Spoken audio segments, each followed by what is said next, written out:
So the food fight that I missed earlier, well, according to Miss Thief, it wasn't a food fight. She placed a little bit of pork on Mr. Walmart's plate. So, yeah. I'm kind of inclined to believe everyone else's story, even though no one else was actually there when it happened. And by the time I heard the story, the only other person I could actually ask who was there was gone. His shift was over. Rude. Speaking of a food fight I missed, I shall tell one about when I was in grade school. When I was in second grade, Dylan was in fourth and Andrea was in sixth. And once I heard these boys talking about Andrea Kirby being such a slut, and I was like, hey, that's my sister. And they were looking at me, these big sixth grade boys, and I was this little second grader. And they looked at me and they were like, yeah, what are you going to do about it? Well, I didn't even know what slut was, and they terrified me, so I turned around and ran. But I stood up for her for a second, and she's still very touched to this day that I, tried. But this is one of the great family stories that gets passed down from, well, sibling to sibling, I suppose. But somebody started it. Okay, so for some reason, the older kids ate first when I was in the second grade. So I didn't get to eat until last lunch.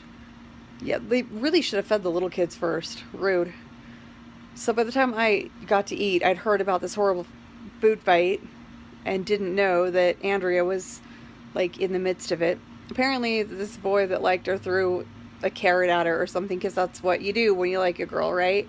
And of course, she's not going to stand for that, so she throws something back at him, and pretty soon there's like this full-scale food fight, and Principal Tobler, who said poem, went down to check it out, and honestly, my sisters didn't like him, but I don't know why. I loved Principal Tobler.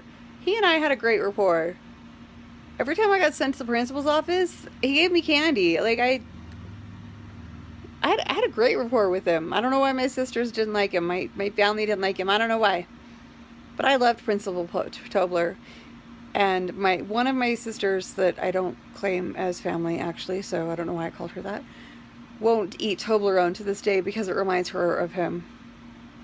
Whatever. It's good. It's Swiss. It's chocolate. It reminds me of my mission, so I love Toblerone. Anyway, that's an aside, because I'm still not back on my freaking Adderall. I need my ADHD medication. So anyway, Principal Tobler hears about this food fight, and he goes down to check it out. And as he walks in, Andrea throws a tomato in his general direction, and it hits him square in the face, right? So of course she gets like this horrible note sent home, and apparently he went into detail about how, like, the tomato was juicy and wet and covered his glasses. I don't know why he went into detail about that. But my mother, again, Mama Kirby out of character, sent a note back to him, next time use dehydrated tomatoes. And then get this, she forged Papa Kirby's signature.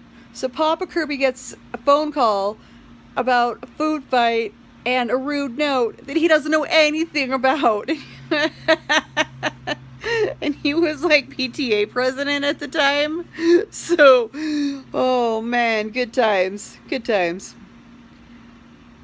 I keep missing all these good food fights. Maybe I should start one.